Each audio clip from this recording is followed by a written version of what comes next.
Sunscreen বা রোদে পোড়া দাগ বা সানবার্ন যেই বলে থাকুক না কেন, এই গরমকালে কিন্তু ভীষণভাবে প্রয়োজন এই সানস্ক্রিনের আমাদের। এই গরমকালে সানস্ক্রিন ছাড়া বাইরে বেরোনো তো উচিতই নয়, তার পাশাপাশি আমাদের ঘরে থেকেও কিন্তু সানস্ক্রিনটা ভীষণভাবে প্রয়োজন। এই সানবার্ন বা রোদে পোড়া দাগ আমরা কি করে নির্মূল করতে পাবো সেটাই কিন্তু আজকের এই ভিডিওতে তোমাদেরকে আমি দেখিয়ে দেবো। সামান্য ঘরোয়া কয়েকটা ইনগ্রিডিয়েন্টস দিয়েই, ঘরের জিনিসপত্র দিয়েই ঘরেই তৈরি করেছি আমি হোমমেড সানস্ক্রিন। ভীষণ ভালো, ভীষণ এফেক্টিভ, আর যার জন্য কিন্তু তোমাদের ভুড়ি টাকা খরচ করতে হবে না। মার্কেটে প্রচুর সানস্ক্রিন আছে, প্রচুর দাম, আর আমাদের সামান্য এই সানস্ক্রিন তৈরি করতে 20 থেকে 30 টাকা হলেই কিন্তু এইরকম একটা সানস্ক্রিন তোমরা বাড়িতেই তৈরি করে নিতে পারো।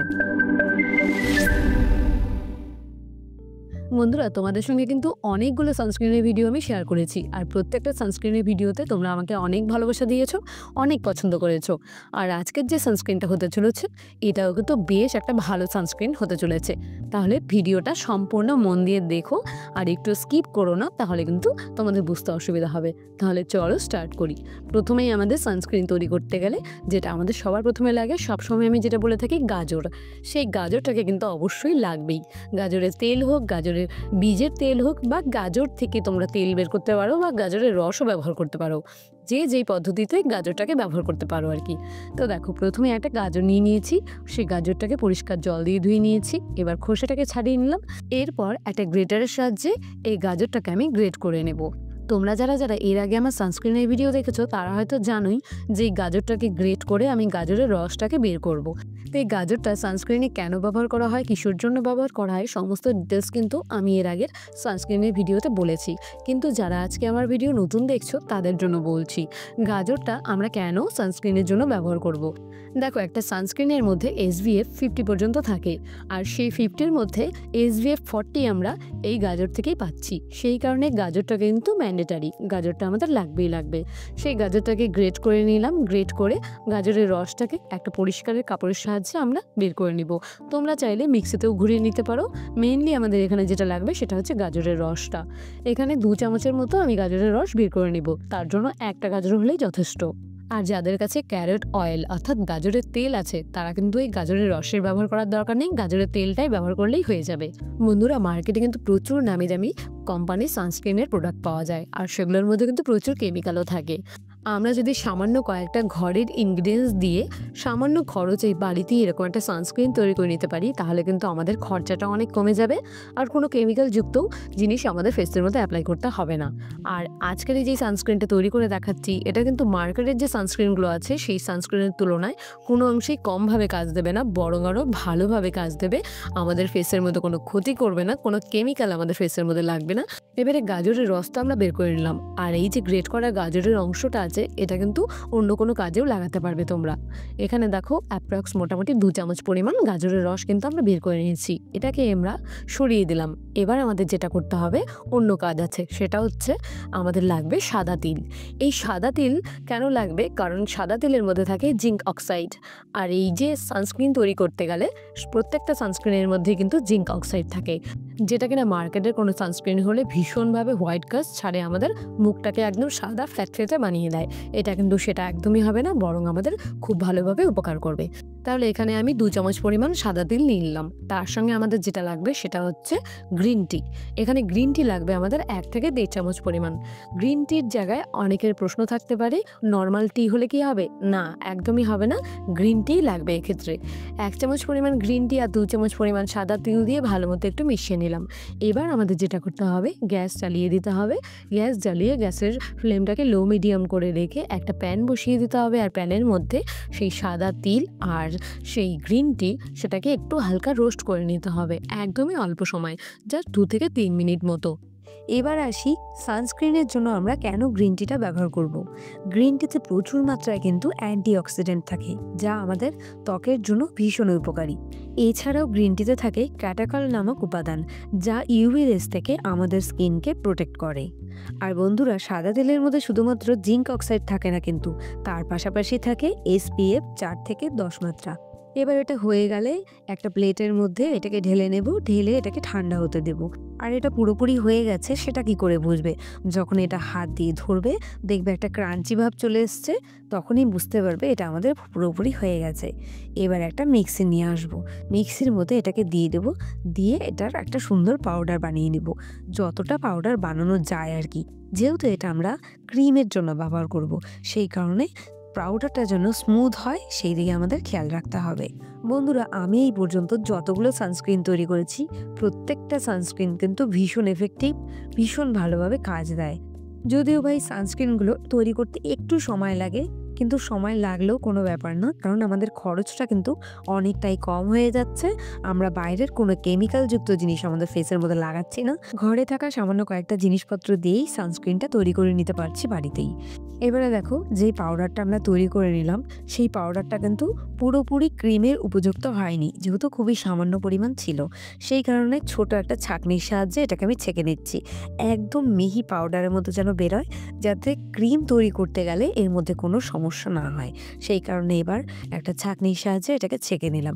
বাকি অংশটা আমি ফেলে দিইনি, আমি সেটাও অন্যভাবে কাজে লাগিয়ে দিই, সেটা আমি তোমাদের সঙ্গে অন্য কোনো একটা ভিডিওতে শেয়ার করব। এবারে যেই পাউডারটা আমাদের বেরোলো, সেই পাউডারের মধ্যে 1 চামচ পরিমাণ নারকেল তেল নিয়ে নিলাম। আমি এখানে নিহার নারকেল তেলটা ব্যবহার করেছি, তোমরা কিন্তু যে কোনো ব্র্যান্ডের নারকেল তেল এখানে নিতে পারো। এবার নারকেল তেলের সঙ্গে সেই পাউডারটা মিক্স করে নিলাম। এরপর যেটা লাগবে, 1/2 চামচ পরিমাণ বাটার। বন্ধুরা, এর আগে সানস্ক্রিনেরও আমি ভিডিওতে দেখিয়েছি যে বাটারটা আমাদের স্কিনের জন্য কতটা উপযোগী। এই বাটারটা কিন্তু আমাদের স্কিনটাকে গ্লো করতে সাহায্য করবে এই গরমের মধ্যেও। এবারে যেহেতু বাটার এমনি তো মিক্সড হবেই না, সেই কারণেই ছোট্ট একটা প্যান বসিয়ে দিয়েছি, তার মধ্যে কিছুটা পরিমাণ জল দিয়ে দিয়েছি। এবারে সেই বাটিটা এর মধ্যে বসিয়ে দিয়েছি, যার মধ্যে নারকেল তেল, সেই পাউডারটা আর তার সঙ্গে আছে বাটার।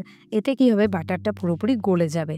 আচ্ছা যাই হোক, মোটামুটি 5 থেকে 6 মিনিট মতো মিডিয়াম আছে এটাকে আমি একটু ফুটিয়ে নিব। এরপর বাটারটা পুরোপুরি যখন গলে যাবে আর সমস্ত ইনগ্রিডিয়েন্টসগুলো মোটামুটি একটু গরম হয়ে যাবে আর কি, সেই সময় এটাকে নামিয়ে নেব। তারপর যে গাজরের রসটা, সেই গাজরের রসটা কিন্তু আমি এখানে অ্যাড করব। মোটামুটি 2 চামচ পরিমাণ এখানে আমি গাজরের রস অ্যাড করছি। গাজরের রস অ্যাড করার পর সমস্ত ইনগ্রিডিয়েন্টস খুব ভালো মতো মিশিয়ে নিতে হবে। এরপর শুরু হবে আমাদের আসল কাজ, মানে ক্রিম তৈরির আসল কাজ। এরপর যে যে ইনগ্রিডিয়েন্টসগুলো লাগবে সেগুলো আমি এক এক করে অ্যাড করব। এই যেমন এখন আমি অ্যাড করব বাদাম তেল, 1 টিস্পুনের মতো আমি এখানে বাদাম তেল অ্যাড করছি। এবারে এক এক করে ইনগ্রিডিয়েন্টসগুলো আমি এর মধ্যে দেবো, আর প্রত্যেকটা জিনিসের সঙ্গে প্রত্যেকটা জিনিস খুব ভালো মতো মিশিয়ে নেব। যেহেতু আমাদের এটা ক্রিম তৈরি হচ্ছে, সেই কারণে আমাদের কিন্তু খেয়াল রাখতে হবে মিক্সটা কিন্তু খুব ভালো মতো করতে হবে। এরপর যেমন আমি দিচ্ছি 1 চামচ পরিমাণ গোলাপ জল। এবার বলি মিক্সটা কেন আমাদের ভালো মতো করতে হবে, কারণ যেহেতু আমাদের এটা ক্রিম তৈরি হচ্ছে, সেই কারণে কিন্তু চামচের সাহায্যে খুব ভালো মতো মিক্স করতে হবে। আর যদি খুব বেশি পরিমাণে তোমরা তৈরি করতে চাও, তাহলে কিন্তু হ্যান্ড ব্লেন্ডার যে আছে সেটাও কিন্তু এখানে ব্যবহার করা যেতে পারে, তাহলে খুব ভালো ক্রিমের টেক্সচার চলে আসবে। এরপর আমাদের এখানে লাগবে 1 চা চামচ পরিমাণ অ্যালোভেরা জেল। এই অ্যালোভেরা জেল দেওয়ার পরেও আমাদের মিক্সটা কিন্তু খুব ভালো মতো করতে হবে, কেননা এই অ্যালোভেরা জেল দেওয়ার পরে মিক্সটা একটু ডিফিকাল্ট হয়ে যায়। সেই কারণে মিক্সটা খুব ভালো মতো করতে হবে, যতটা মানে করা যায় স্মুথ একটা ক্রিম টেক্সচারে যতটা আনা যায় আর কি। বুঝতে পারছো আমি কি বলতে চাচ্ছি? একটা ক্রিমি টেক্সচার, যাতে একটা ক্রিম, পারফেক্ট ক্রিম তৈরি হয়, সেই দিকে আমাদের খেয়াল রাখতে হবে। এরপর আমি এখন যেটা অ্যাড করছি, তোমরা চাইলে সেটা স্কিপ করতে পারো, কারণ এটা আমি দিয়েছি গ্লিসারিন। অনেকেই আছে গরমের মধ্যে চিপচেপে ভাবটা পছন্দ করে না, সেই কারণে তোমরা চাইলে এই গ্লিসারিনটা এটাকে স্কিপ করতে পারো। আর যাদের ড্রাই স্কিন আছে তাদেরকে বলবো অবশ্যই এটাকে অ্যাড করো, আর যাদের অয়েলি স্কিন আছে তাদের জন্য গ্লিসারিনটা না দিলেও চলবে। এবারে দেখো, ছোট্ট একটা কন্টেনার নিয়ে নিয়েছি, যার মধ্যে আমি ক্রিমটাকে স্টোর করব। এবারে ক্রিম কিন্তু আমাদের পুরোপুরি তৈরি হয়ে গেছে। এখন তোমরা একটু হালকা লিকুইড ফর্মে দেখলেও এটাকে যখন ফ্রিজে স্টোর করবে, অবশ্যই একদম একটা ক্রিমি টেক্সচার কিন্তু দেখতে পাবে। আর অবশ্যই কিন্তু এটাকে ফ্রিজে স্টোর করতে হবে, যেহেতু গরমকাল, এই ক্রিমটা কিন্তু নষ্ট হয়ে যাওয়ার চান্স থাকবে। আর তোমরা যখনই এরকম হোমমেড ক্রিমগুলো তৈরি করবে না, খুব বেশি দিনের জন্য তৈরি করো না, 20 থেকে 22 দিনের জন্য তৈরি করো, ফেসের মধ্যে অ্যাপ্লাই করো, আবার নতুন করে ব্যাচ তৈরি করো, আবার ফেসের মধ্যে অ্যাপ্লাই করো। তো দেখো, আমি এখানে যেই পরিমাণে তৈরি করেছি, মোটামুটি আমার 20-22 দিন চলে যাবে। এবার এই ক্রিমটা ফ্রিজে রাখার পরে এই ক্রিমের টেক্সচারটা কেমন এসছে সেটা কিন্তু তোমাদেরকে আমি এই ভিডিওর মাধ্যমেই দেখিয়ে দিয়েছি। তাহলে বন্ধুরা, এই সেই সানস্ক্রিন যেটা তৈরি করে তোমাদেরকে দেখিয়ে দিলাম। এই সানস্ক্রিনটা এখন আমি ফেসের মধ্যে লাগিয়ে তোমাদেরকে দেখিয়ে দেবো। চলো এটাকে খুলে নিই। এটা কিন্তু আমি ফ্রিজে রেখেছিলাম, আর যেটা বলেছিলাম যে এটা কিন্তু যখন তৈরি করবে সেই সময় কিন্তু একটু লিকুইড ফর্মে থাকলেও পরে কিন্তু ফ্রিজে রাখার পরে পুরো ক্রিমি টেক্সচারে চলে আসবে। তো দেখো পুরো ক্রিমি টেক্সচারে কিন্তু চলে এসছে, দেখতে পাচ্ছ। আর এটা না অলরেডি আমি কিন্তু 2বার ইউজ করা হয়ে গেছে ফেসের মধ্যে, কারণ আমি এই ক্রিমটাকে তৈরি করেছি কালকে নাগাদ, কিন্তু কালকে আরই তোমাদের সামনে বসে যে আমি ক্রিমটা ফেসের মধ্যে অ্যাপ্লাই করব সেটা আমার সময় হয়ে ওঠেনি। তাই আজকে এই ক্রিমটা আমি এখন অ্যাপ্লাই করব, কারণ আমি এখন স্নান করে এসেছি, মেয়েকে স্কুল থেকে আনতে যেতে হবে, সেই কারণে সানস্ক্রিনটা অ্যাপ্লাই করে আমি কিন্তু মেয়েকে স্কুল থেকে নিয়ে আসবো। তো চলো এটা এবার ফেসের মধ্যে একটু লাগিয়ে দেখাই। দেখতে পাচ্ছ পুরো কিন্তু ক্রিমি টেক্সচারে চলে এসছে। বন্ধুরা, মার্কেটে এরকম প্রচুর সানস্ক্রিন আছে মুখটাকে একদম সাদা ফ্যাটফেটে বানিয়ে দেবে। এই সানস্ক্রিনটা কিন্তু একদমই তা করবে না। এই সানস্ক্রিনটা কিন্তু মুখের মধ্যে আরও গ্লো নিয়ে চলে আসবে, যেহেতু এর মধ্যে বাটার আছে। তোমরা কিন্তু অবশ্যই বাড়িতে একবার হলেও এই সানস্ক্রিনটা তৈরি করো আর ফেসের মধ্যে অ্যাপ্লাই করো, তাহলেই বুঝতে পারবে যে এর কতটা গুণাগুণ। আর একদমই কম খরচে কিন্তু এই সানস্ক্রিনটা তৈরি হবে। এই সানস্ক্রিনটা যেই সব জিনিসপত্র দিয়ে তৈরি হয়েছে প্রত্যেকটা জিনিসই কিন্তু প্রায় আমাদের প্রত্যেকের ঘরেই কম বেশি থেকে থাকে। লাগানোর সঙ্গে সঙ্গে একদম গ্লো করতে শুরু করেছে।